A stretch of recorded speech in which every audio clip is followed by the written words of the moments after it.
focus on repetition and also the knowledge of the game.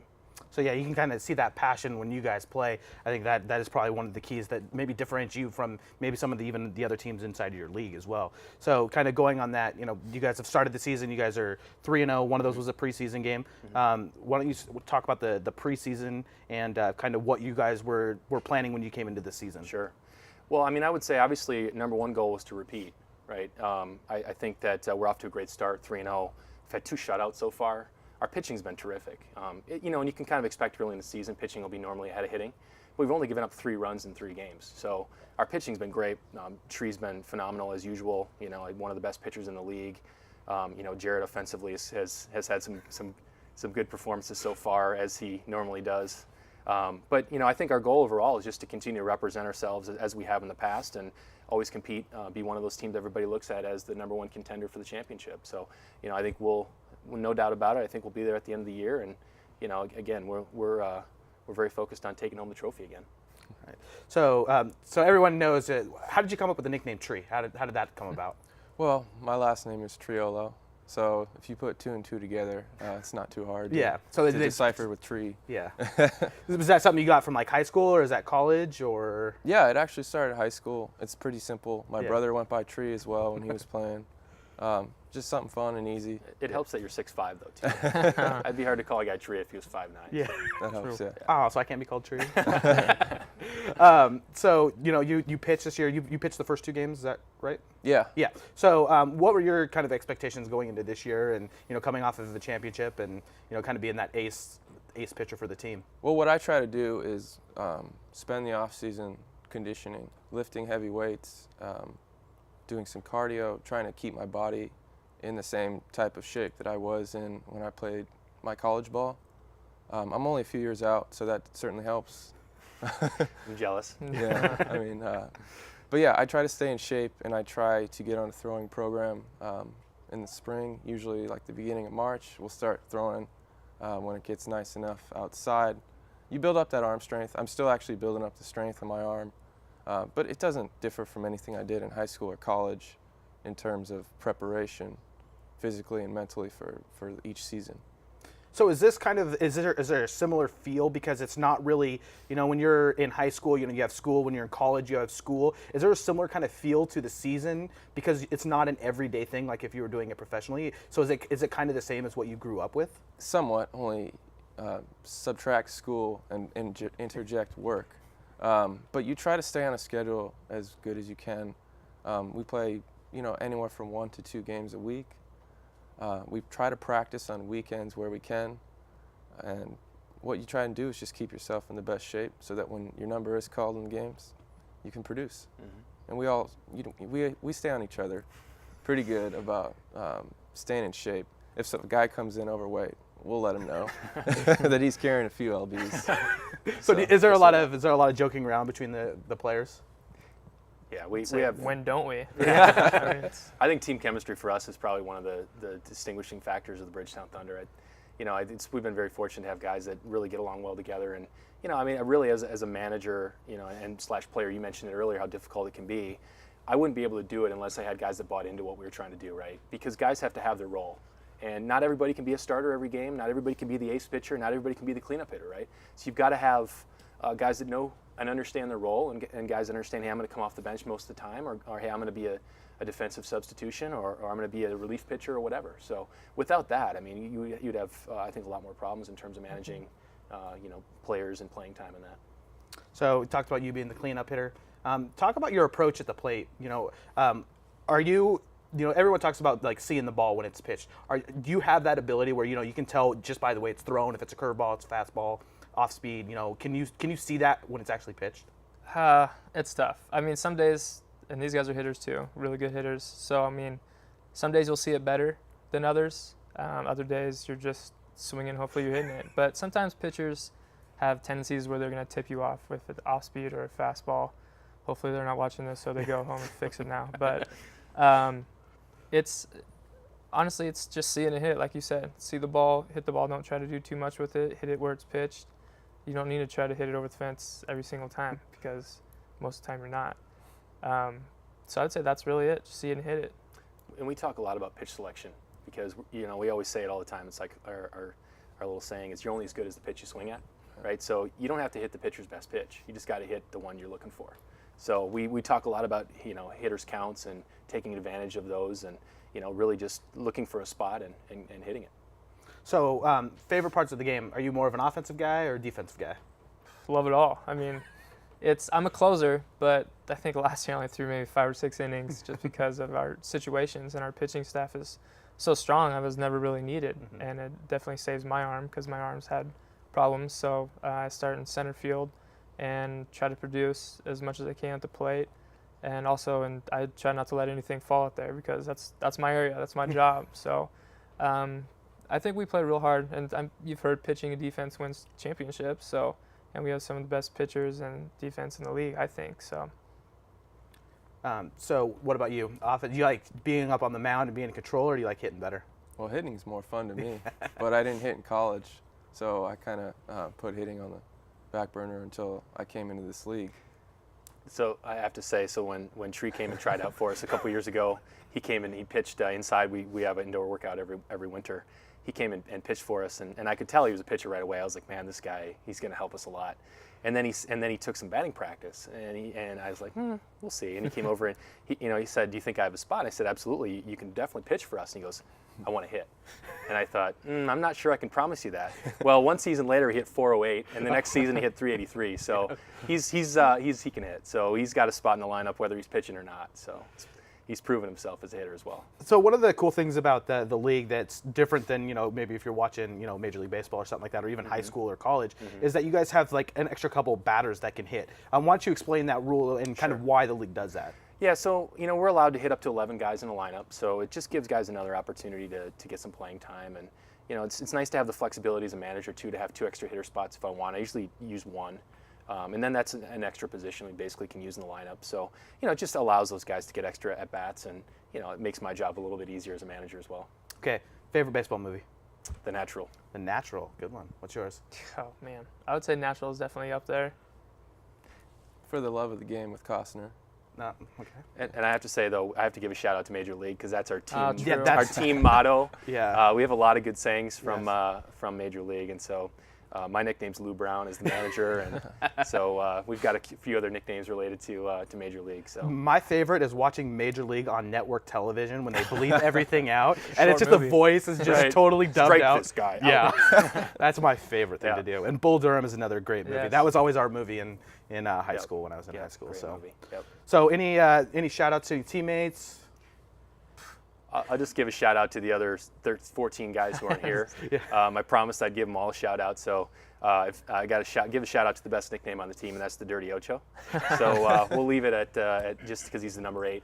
And Brad had some fun with that when he did our first game of the year. So I just wanted to give a shout out to him. But really, all the guys, thanks for everything you guys do. It's been a great ride, and I wish we could have them all here tonight. Absolutely. All right, we want to say thank you very much, guys, for coming in. The Bridgetown Thunder, Portland Baseball, NWIBL. When's your next game?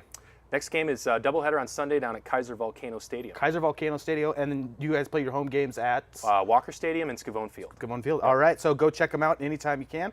And thank you very much, guys, for coming on. We really appreciate it. Thank you very Thanks much. for having Appreciate us. the opportunity. All right, we're going back to Brad and Michelle. All right. Oh, there comes a bat. Watch out. Okay.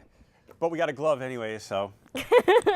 Got a glove. You want to put on your head? No, I'm good. I'm good. All right. You can do that, No, actually. it's actually quite funny because Todd Herbst is the coach of the Portland Pirates, and he wrote me an email, and he was trying to tell me a little bit about the other Todd. That's Todd Hall, who's right there over there to my right on the Bridgetown Thunder.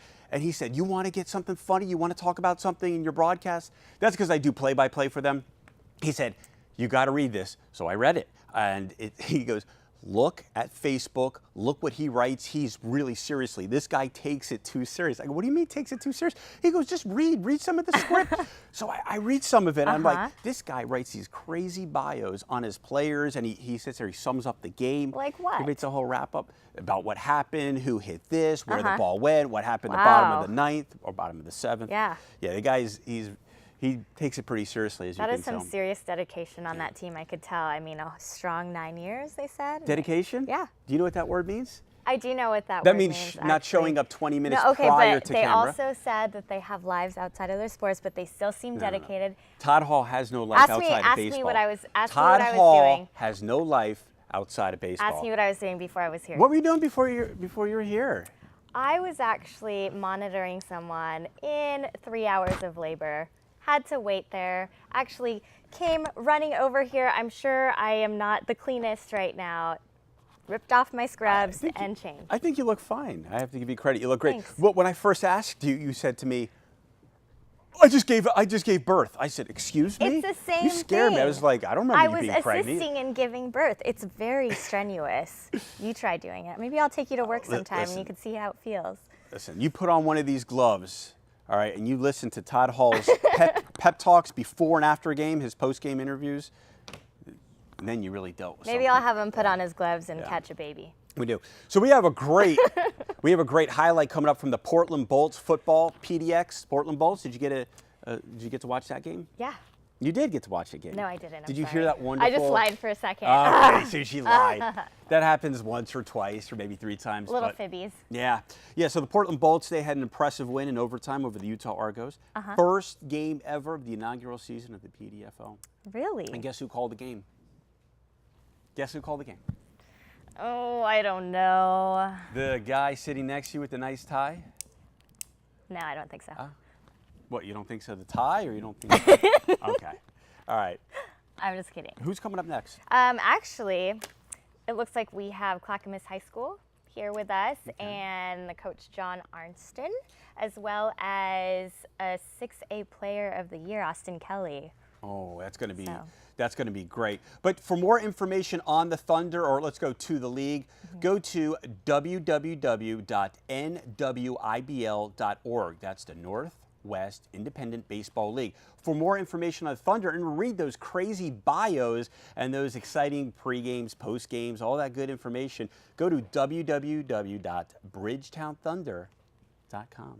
Very nice. You'll find out nicknames like Tree, why do they call him Tree, and why they call Will I find out what Dirty Ocho means? Dirty Ocho. Probably not on camera. I don't. Okay. I don't know if that's Maybe I'll have to. the best thing, but yeah, I had a little fun with that. So we'll mess with that another time, and you'll get some good stats and oodles of information on your favorite players. That's www.bridgetownthunder.com. All right. All right. Just like Jared Sanders, they call him Colonel. You know Colonel Sanders, the yeah, Kentucky Fried Chicken yes. dude. And All I don't right. think that's true. I think you're lying. About what? Did they call him Colonel Sanders? No, the fact that he eats fried chicken all the time. It's kind of. He fibs too. I don't know if he Fair. eats Kentucky Fried Chicken or not, but he's not as cool as me. But I have a Kentucky Fried Chicken bag. It's not here, unfortunately. Right. Well, but we should pass it along because I really want to Google Dirty Ocho. You really do? All right, so I guess you got to throw the glove over. I'm going to let I you don't do want the to honors. throw the glove. Why would I you want catch stuff with you it? to throw the glove over. Oh, first we got to go to the Bolts video, so we're not going to forget that. Then we'll throw this glove over. So, Okay. Portland Bolts, PDX, was awesome. I did the play-by-play, so you could probably listen to that wonderful voice. That was mine. The other guy was PJ Miller. All right, check it out. Bolts.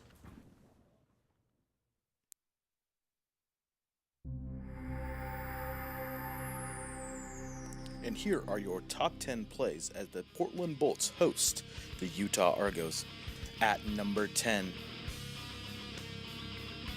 Russell Snyder hands off up the middle. David Smith, 12 yards, and for the first time in PDFL history, a touchdown scored by the Portland Bolts. At number 9, Kyle English. Russell Snyder finds him open down the field, but no! Emerson Romero knocks it away. At number 8, fourth down. And a big sack there by Derek Brown from the Utah Argos. At number 7, Reuben Jones comes from the backside and demolishes Michael Affleck. Causes the fumble, recovered by the Argos. And at number 6, Alexander Decker takes the handoff from Affleck, carves his way through the Bolt defense all the way down to the 50-yard line. At number 5, Michael Affleck to Scott Shamick, a 27-yard touchdown. At number 4, fourth quarter, Affleck fumbles the ball, Devin Dyer comes up with it. Big turnaround right there for the Bolts. Then, on the ensuing drive, Russell Snyder to Zach McGinnis for the touchdown. Holds on to it there. That ties the game up just before the end of regulation.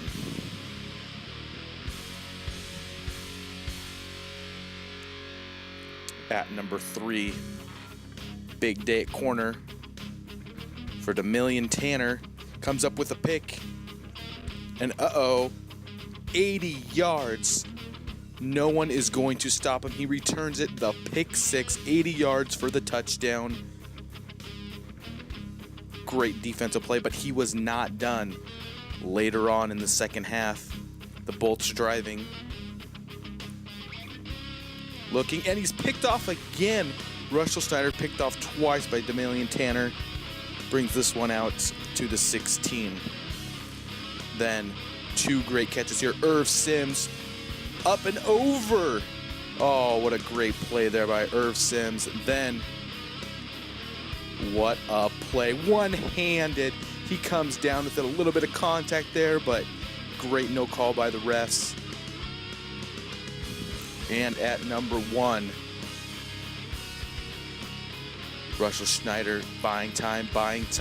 Pressure comes, throws it up. Kyle English with the great catch at the end of the first overtime to force a second. Then in second overtime, down by 3, Russell Snyder looks, finds Kyle English in the back of the end zone. 2 late touchdowns for Kyle English, and the Bolts win the first ever PDF football game.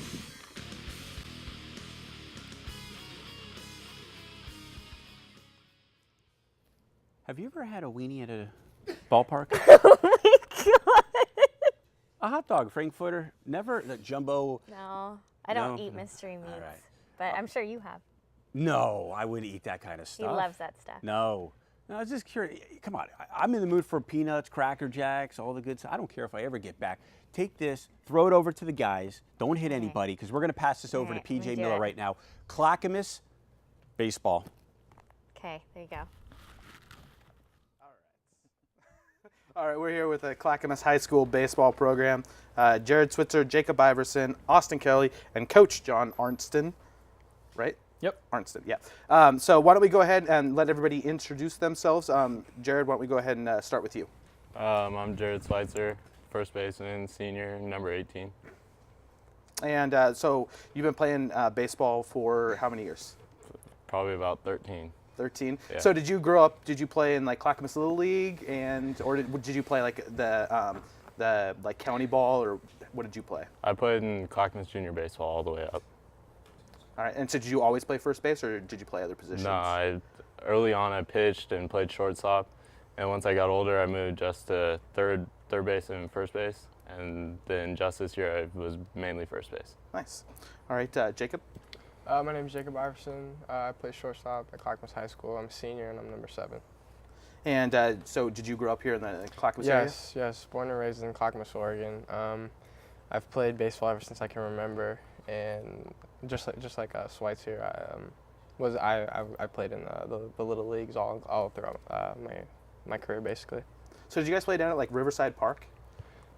Yeah, I think I know I played Once in a while. Yeah, I played football there. Okay, because I used to when I went to Clackamas Little League. I played, and we always used to play down at Riverside Park. So fond memories of going down to Riverside, riding my bike down there and stuff like that. So You guys were all more the junior baseball, though. I think. Yeah, we were. Junior baseball. Yeah. okay, yeah, okay. So I'm Austin Kelly. I play third base and I'm pitch for Clackamas. And I've been playing since T-ball, which was when I was 4 years old.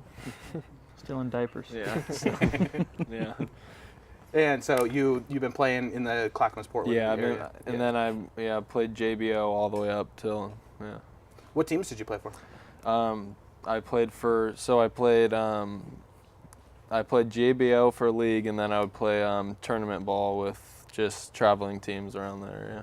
So is that something that did you play like fall ball and like all year round pretty much? Yeah, pretty much. Other than maybe a couple months of the year, but yeah, almost year round. Did you play any other sports? I played basketball till freshman year, and I played football a couple years, but yeah, no. Baseball's been your sport? Yeah, baseball's been my sport. When did you kind of identify with baseball that it was going to be what you were going to be doing? I mean, it was the first sport I played, and it's always been my favorite, like all the way up. And I didn't really love basketball, and I didn't love football, and I always loved baseball. All right, Coach. My name is John Artson. I'm the head baseball coach at Clackamas High School. This is my 17th year there. And you have other duties at the school as well, is that correct? Yeah. I'm also the defensive coordinator for the football team, and then I'm a teacher there. I'm a social studies teacher there as well. Nice. How long have you been with doing social studies and 17 education? years. 17 When years I started at Clackamas, I got the head baseball job right away. So your first year was 1998? 1997. 1997. Yeah. Because I think I went to Rex Putnam High School. Oh, okay. So I think I played baseball up until my senior year. So I think I played against you when I was in high school. What year did you graduate? 99. Okay. So yeah. 98 would have been my. You probably played 99. for Romanaggi. No. Well, yeah, and then Drew Coleman. Okay. Yeah. Drew Coleman was my senior Yep. year. Yeah. So yeah, it's kind of a small world because I went to Putnam. Clackamas was our rival, but it was when they were in Old Clackamas, Right. which is now Alder Creek Middle School. Yeah. So did you guys end up going, or did you guys go to Sunrise, or where did you guys go to? Yeah, we junior went high? to Sunrise Middle School. We were the last class Yeah, to go through until there. Yeah. Until they moved into Happy Valley Middle School, which is more based in Happy Valley. Okay, so talk about Jared. Why don't we start with you? Talk about this baseball this season. You guys preseason. What were your expectations for the team? Going into the year, we had really high expectations. Last year, we had a really good summer, and we won a lot of games, and we just had a really talented group of players going into this year. So I think everyone really had high expectations for this team. What about you personally? What were your expectations for how you would play this year? Last year, I had a pretty good season at the plate, and this year I knew I had to step into another defensive role, graduating our previous first baseman. And so going into this year, I knew I had to step up, and Austin and I are two of the captains. And so we knew that we had to lead this team, and I needed to have a good year. So you talk about that leadership role, being named a captain. What does it mean to you to be a captain for a team? Oh, it's huge, especially for this team, having your peers vote for you. And we did this during summer ball, and just knowing that I have all these guys behind my back that'll always back me up, and they're expecting me to take over and help lead them to where they want to be.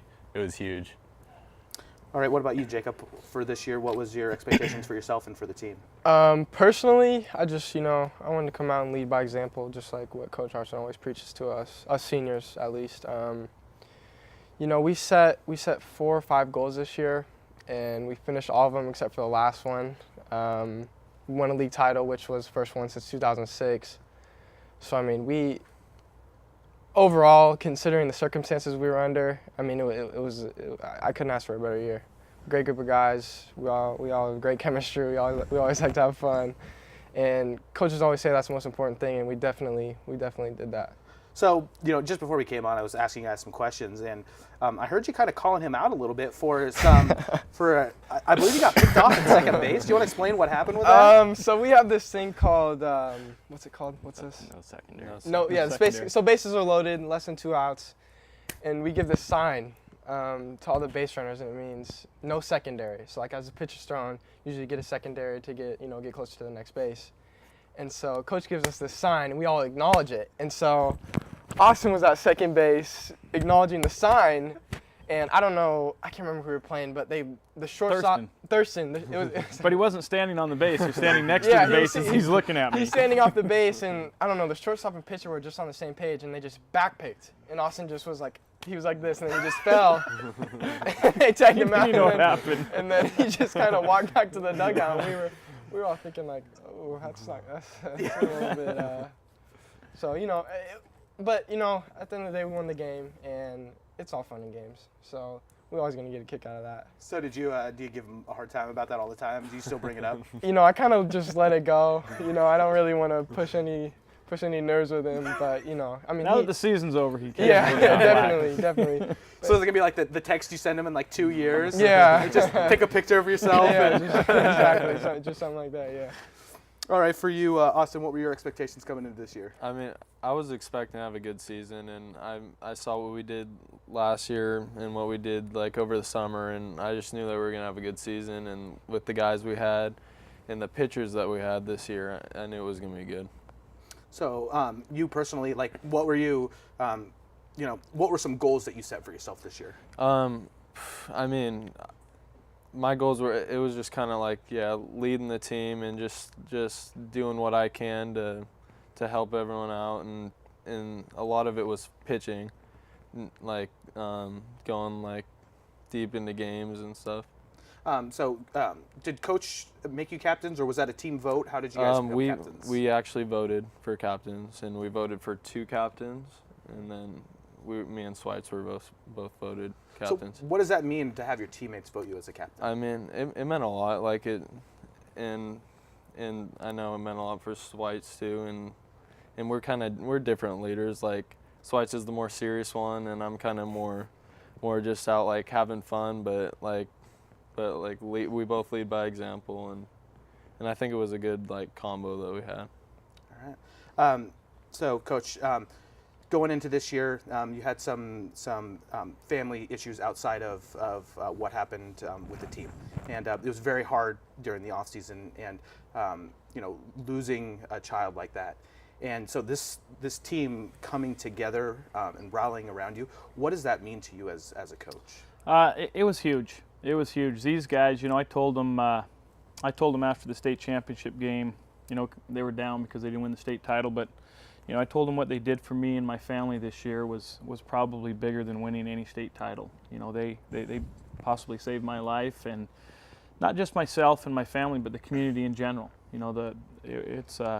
It's been a tough go for us, but it's been tough for the community as well. And I think this baseball team helped to put some life back in the community and lift a lot of spirits. Okay. So talk about these players on this team, these guys specifically, but the team in general, kind of what your expectations were for them coming into this year, and, what was your outlook for the team? I knew it was a special group before the season started. You could see it with these 2 classes coming up through the junior baseball. The class below these guys is very talented and has lots of kids, but I knew their group didn't have quite as many guys, but some pretty special guys. And I just had that feeling when they came together as juniors and seniors, it was going to be a really good team. And then the way they played last summer, we had a great season last summer. The chemistry of the team, everything just kind of came together. So going into this season, like these guys said, the expectations were pretty high. So you guys, throughout the year, you guys were ranked at the top of the state near almost the whole season. Was there any kind of point in time during the year where things kind of changed and you kind of saw things differently, or was it pretty much from the beginning you guys knew that you guys were going to be special and that this was going to be a really good year? From the beginning of the year, we sit down before we play our first game and go through some team. We meet and do individual goals and we do team goals. And like Jake said, they had some goals of winning league. They had goals of going deep in the playoffs, and their ultimate goal was to win a state championship. And I think they were setting very realistic goals. They felt they were capable of doing it. So you guys won the Three Rivers League this year. Talk about the competition that the Three Rivers presented for you guys. It's easily the best league in the state. You could ask anyone. I have friends who play in the Metro, who play in Mount Hood Conference, and Three Rivers League, bar none, is easily the toughest league in the state. The pitching's better, much better hitters. We have one of the best players in the state in the Three Rivers League. So, and we had every team in our league made it to bracket play this year, which is that's pretty hard to do. And we got like LO's good, and all kind of top 10 teams. So when you're going through a season like this and you're playing that type of level of competition, how do you prepare on a day-to-day basis for teams that are going to bring it every day and not have a letdown? We're probably a little bit different than other teams. We like to keep it nice and mellow, but when that first pitch is thrown, we bear down a little bit and we get after it. So off the field, you would never know that we finished second in the state in baseball, and we're one of the best teams in the state. But on the field, you can definitely tell when we want to play hard, we play hard. So it's that simple. Jared, do you think where do you think that attitude comes from? Is that something that you guys kind of grew up, or is it something that coaches kind of helped you guys develop, or where do you think that comes from? I think it was a mix of all the personalities on our team. Austin was one of the funniest kids on the field, and when he steps in between those lines, he's serious. And then, coming out to practice every day, Coach Arnson's going to come out and get you guys prepared for the next day, next game. I know through league, you always had to be prepared. He said there was never a week that you could just take off and skate by, because you could end up with 3 losses in that week. And so each day you had to come out and be prepared, practice hard, come ready, focused, ready to win. You know what would be really nice is that, we sent out, when we talk to you guys, and we send out these emails, kind of talking about what's going to happen. You have this great focus. Coach sent you guys a thing about what to wear. And the one thing we told you guys not to wear was green. And would you look right over here at Austin's shirt? It has green on it. I mean, come on, Austin. Where's that focus when we need it? I mean, I guess it's I'm not like surprised a bit. Yeah. Sure, not at all. Actually, like right before we left, I had an all green shirt on, and I remembered that, so I went and changed. But I didn't even realize that there was the little green lines in this one. All right, so you were Gatorade Player of the Year for Oregon. Talk about what that honor means for you. I mean, that was one of my personal goals for the year. Be honest, you had pressure on yourself because your girlfriend won it. There was a lot of pressure. So explain that. What, your girlfriend? Well, I think she was. Yeah, my girlfriend goes to Central Catholic. She plays basketball there, and she was Player of the Year for Oregon. And so there was kind of a little pressure there. Who's your girlfriend? Kylie Johnson. Kylie Johnson. Yeah. Yeah. So, but yeah, it was one of my personal goals too. And I mean, I really worked hard this off season, and I was just.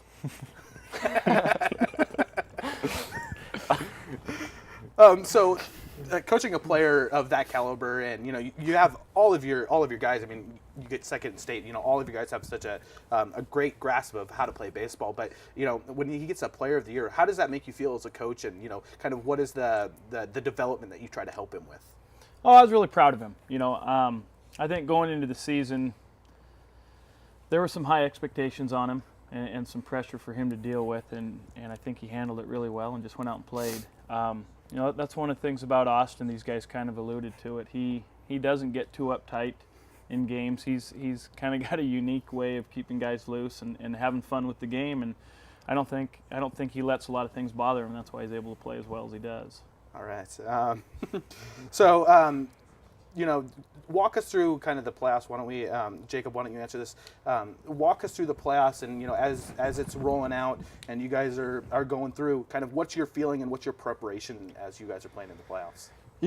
It was hard for us just because we had such a good regular season to stay focused on individual games. So I mean, first, second round was, obviously we wanted to win, but it's just hard not to think about the next round, and I think we did a good job of that. Not just us three. I mean, our whole entire team, including our coaches, they did a good job of keeping us focused and letting us know that it takes one game at a time. So for you, you guys are progressing through the playoffs.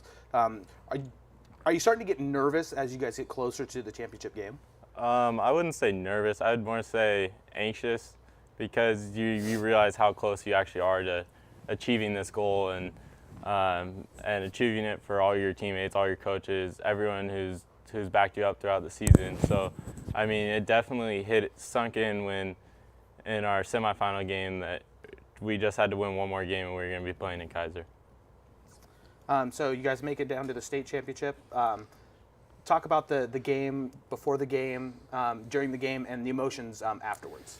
I mean, we went in that day at 9, and we just went and hit and just got ready, and we drove down to Kaiser just to earlier that week just to get a feel for the field itself, and that was a big part of it, just being out there and soaking in the fans and everyone. There was a lot of people there. We had a lot of support from our community. Yeah, we did.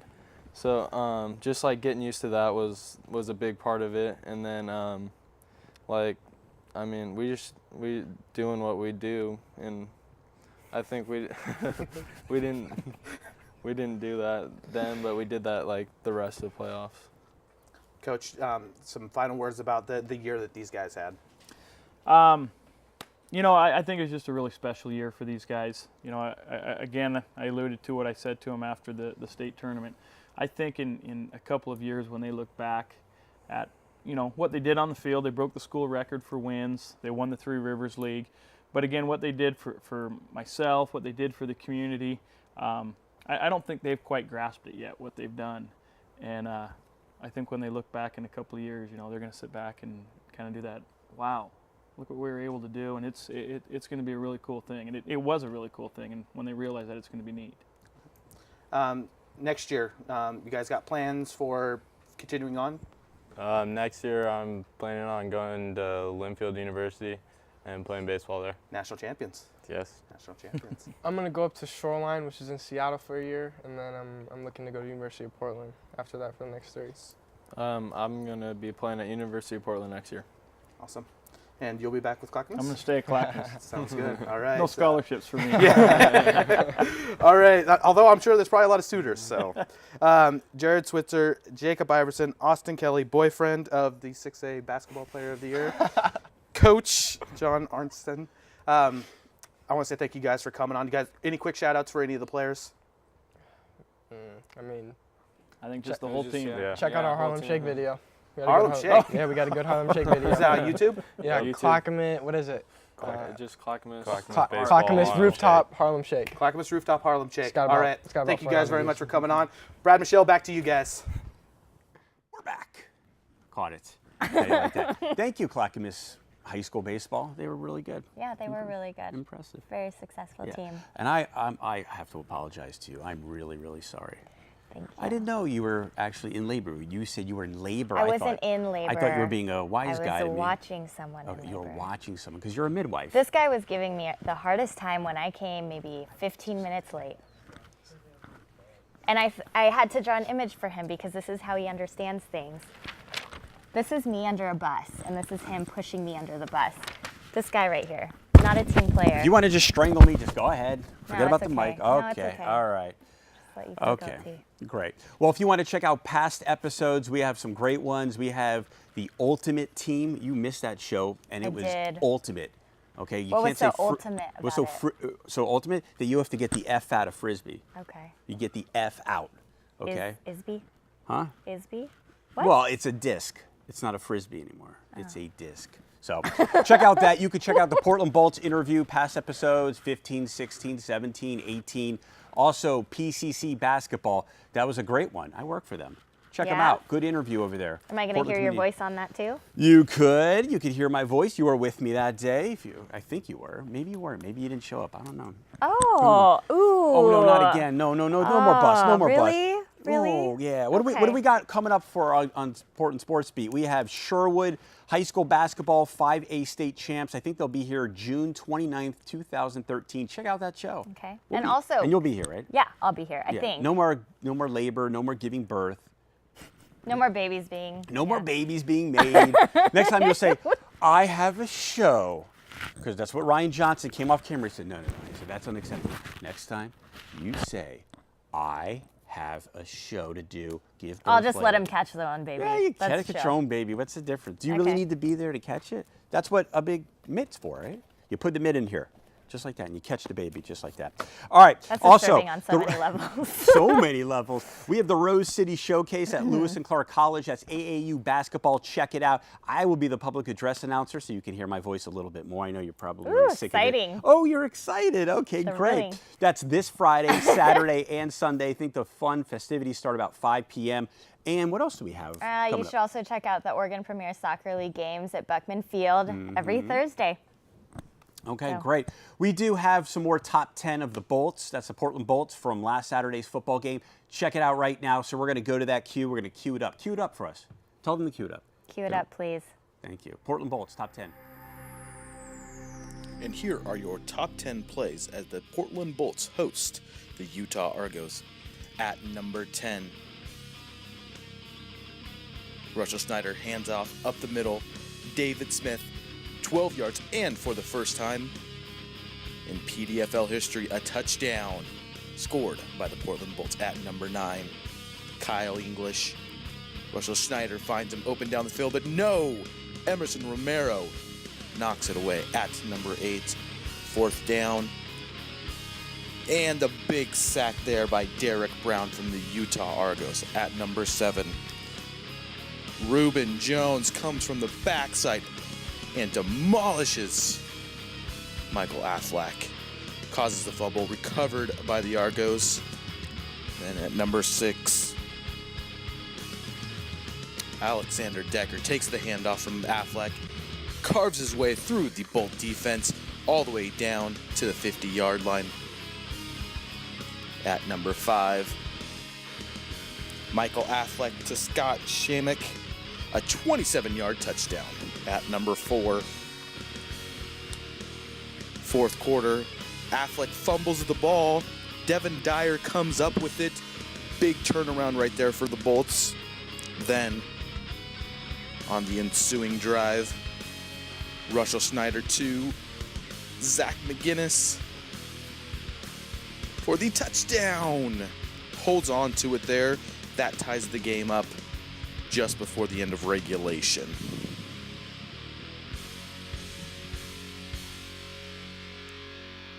At number 3, big day at corner for Demillion Tanner. Comes up with a pick. And 80 yards. No one is going to stop him. He returns it, the pick 6, 80 yards for the touchdown. Great defensive play, but he was not done. Later on in the second half, the Bolts driving.